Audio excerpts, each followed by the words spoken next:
Okay, so basically with the shoulder over here, the shoulder blade, okay, the main function is we want to see this thing moving. Okay, it has to glide over all these ribs over here.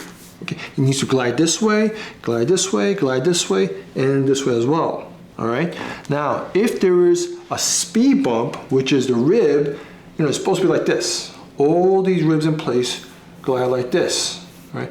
But if one of them goes like this, up. It goes like a speed bump, right? And I'll show it to you, sir, in a moment what I'm talking about. For now, we're gonna set this right over here, and we're gonna set it a little more. Gotta get this one more angle. There it is. Yeah. That was much better.